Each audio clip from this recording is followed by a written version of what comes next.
Halo, assalamualaikum warahmatullahi wabarakatuh. Selamat petang, teman-teman VTuber semuanya dimanapun Anda berada.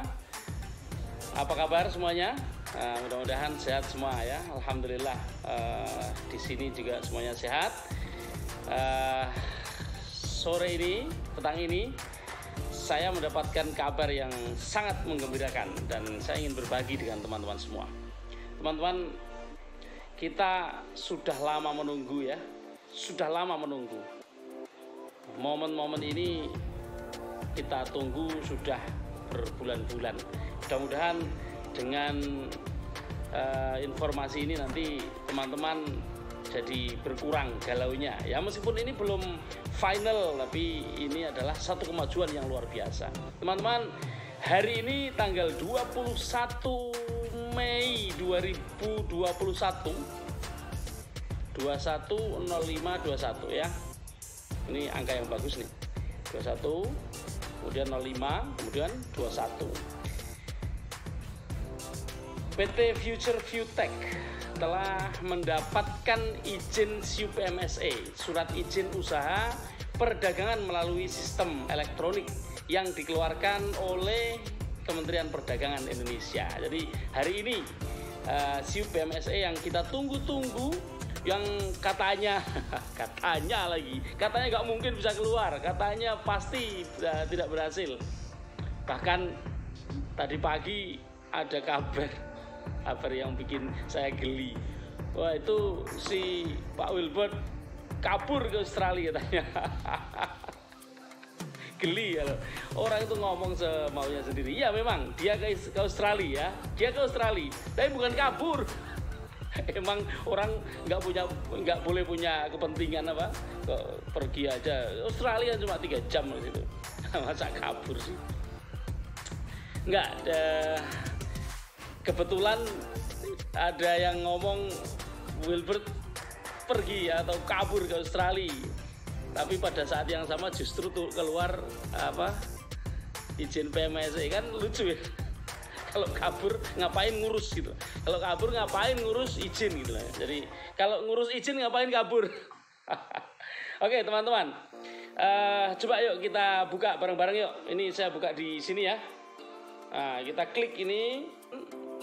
Oke teman-teman, kita buka seperti ini. Sedang memuat ya.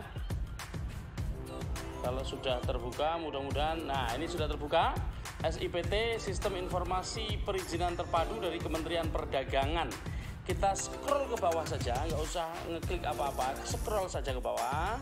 Nanti akan muncul izin yang sudah terbit.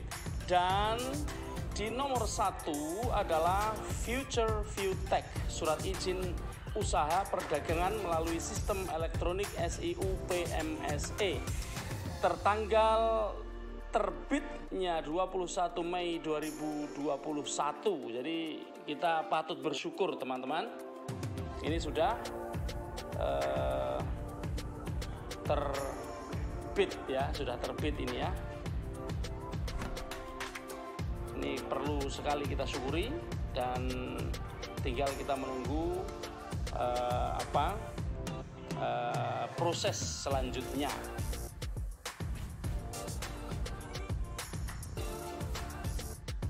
Teman-teman semuanya, untuk tahu apa sih fungsinya PMSE, kita perlu baca berita ya teman-teman.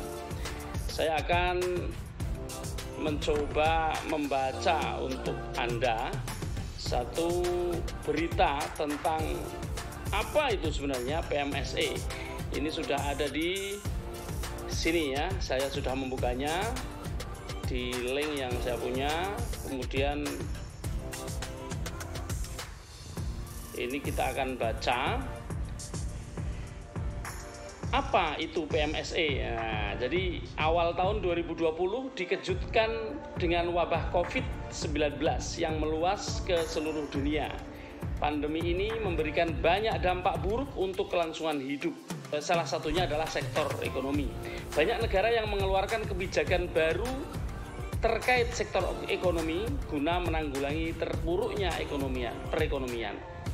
tidak terkecuali dengan Indonesia yang mengeluarkan kebijakan pengaturan perdagangan melalui sistem elektronik atau PMSE. Kita tahu bahwa ketika dulu ada COVID-19 muncul, kemudian tidak lama setelah itu dalam waktu yang cepat pemerintah mengeluarkan kebijakan untuk PSBB, pembatasan dalam skala besar ya,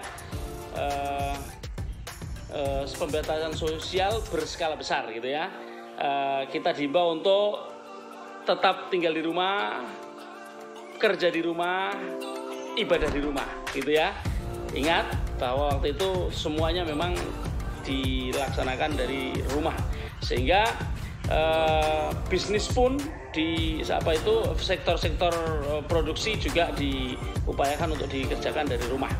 Sebenarnya SIU PMSE ini jadi peraturan tentang pelaksanaan SIU PMSE ini sudah dikeluarkan pada tahun 2019 ya, dengan dikeluarkannya peraturan pemerintah Republik Indonesia, jadi PP ini nomor 80 tahun 2019 tentang perdagangan melalui sistem elektronik. Tapi karena tahun 2019 itu masih belum demikian masif transformasi bisnis dari offline ke online itu belum masif. Masifnya itu ketika sudah memasuki era era COVID-19. Jadi setelah masuk wabah COVID-19, pandemi itu, kemudian secara serentak itu sektor bisnis yang mengoperasikan bisnisnya kemudian bertransformasi ke arah online. Nah, untuk itulah perlu diatur oleh pemerintah bagaimana pengenaan pajaknya dan lain sebagainya, karena PMSE ini kaitannya ya dengan otomatis pajak, bagaimana menarik pajaknya, skemanya bagaimana. Saya pernah berkonsultasi dengan teman saya yang memang di DJP itu Dirjen Pajak ya, itu menyebutkan bahwa kalau di DJP itu memang sudah disiapkan segala perangkatnya, tinggal perusahaan-perusahaan yang memang bergerak di ranah online kemudian mengajukan PMSE ini kalau sudah punya izin, maka skema pemungutan pajaknya tinggal diatur, disesuaikan dengan apa yang sudah disiapkan oleh DJP seperti itu. Di dalam peraturan pemerintah nomor 80 tahun 2019 itu pada pasal 4 ayat 1 dijelaskan bahwa perdagangan melalui sistem elektronik dapat dilakukan oleh pelaku usaha, konsumen pribadi, dan instansi penyelenggara negara. Pelaku usahanya pun bisa datang dari dalam negeri maupun dari luar negeri. Secara mendetail, untuk pelaku usaha PMSE dalam negeri dapat membentuk orang perseorangan atau badan usaha, sedangkan untuk pelaku usaha PMSE luar negeri harus memenuhi kriteria tertentu untuk dianggap memenuhi kehadiran secara fisik dan melakukan kegiatan usaha secara tetap di Indonesia. Kriteria tersebut meliputi jumlah transaksi, nilai transaksi, jumlah paket pengiriman, dan atau jumlah traffic atau pengaksesan. Jadi di sini disebutkan bahwa nilai transaksinya harus berapa atau jumlah trafficnya harus berapa, itu dibatasi. Jadi pengenaan pajak atau gini, saya bacakan lebih dulu yang sebelumnya dulu. Lebih lanjut lagi, batasan mengenai pemungutan pajak ini dijelaskan dalam Peraturan Direktur Jenderal Pajak atau Peraturan DJP nomor PR/12/PJ/2020 disebutkan jumlah PPN yang wajib dipungut sebesar 10% dari dasar pengenaan pajak. Nah, terus nilai transaksi dengan pembeli di Indonesia melebihi 600 juta dalam 1 tahun atau 50 juta dalam 1 bulan. Nah, kalau kita lihat VTube ini, oke, kita baca lagi yang traffic ya. Jumlah traffic atau pengakses di Indonesia, pengakses aplikasi yang harus mempunyai PMSE dan dikenai pajak itu apabila pengakses di Indonesia melebihi 12.000 dalam 1 tahun atau 1.000 dalam 1 bulan. Nah, kita tahu bahwa FitSup ini dalam 1 hari diakses oleh 10 juta orang lebih. Oke lah, semuanya 17 juta tapi tidak semuanya aktif. Kita ambil misalnya 5 juta saja, ini kan sudah jauh melebihi batas minimal pengenaan pajak. Jadi bagaimanapun juga FitSup ini memang harus dikenakan pajak berkaitan dengan syarat pengenaan pajak yang ditetapkan oleh Dirjen Pajak dengan peraturan Dirjen Pajak nomor 12 tahun 2020 ini. Jadi seperti itu teman-teman ya. Kalau teman-teman ada yang belum paham, oh ya, kita tahu semua bahwa FitSup ini kan meskipun PT Future Tech, tapi ownernya luar negeri ya, Mr. Jack Goe itu dari Malaysia. Itu artinya saya mensinyalir ini,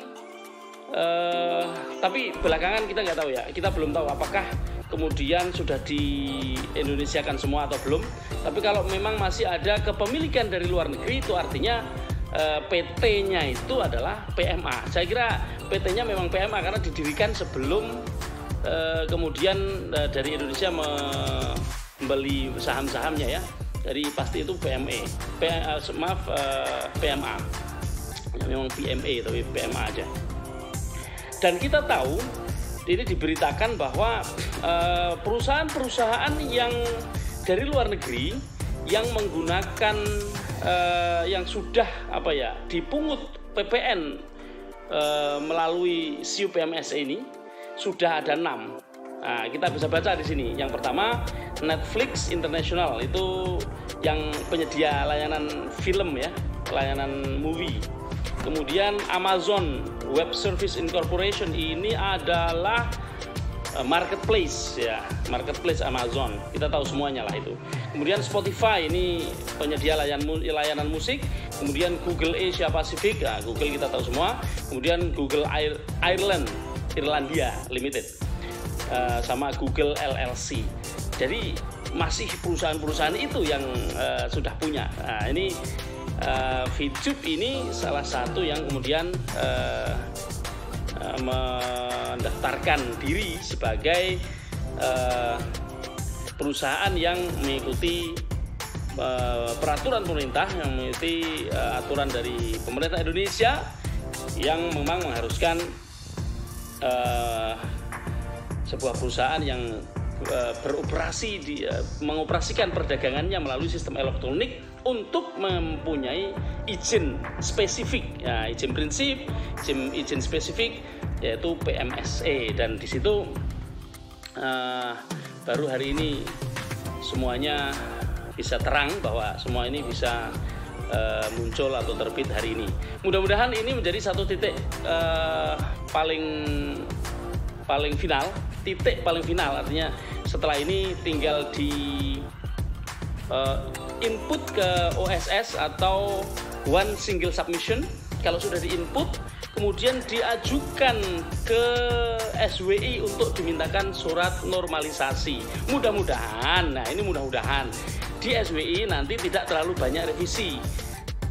Kenapa kok revisi ya? Perlu Anda ketahui bahwa izin kita sudah kantongi, itu sudah fix ya, izin sudah kita kantongi, tapi sistem yang dibangun di dalam FitSup itu, aplikasi FitSup 3.0 itu bagaimanapun juga harus koreksi, diteliti, kalau perlu direvisi. Dan mudah-mudahan sudah tidak perlu revisi lagi, kan sudah berkali-kali diajukan ke SWI sejak tanggal 26 Februari waktu itu ya. Nah, mudah-mudahan sudah bisa fix semuanya. Kalau sudah fix, maka ya tidak pakai lama lagi, kita akan bisa berbisnis melalui FitSup lagi.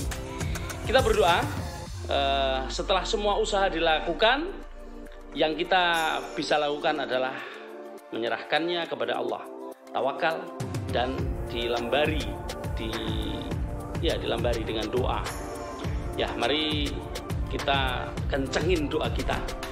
Yang Muslim kalau habis sholat ya berdoa khusus untuk video on kembali.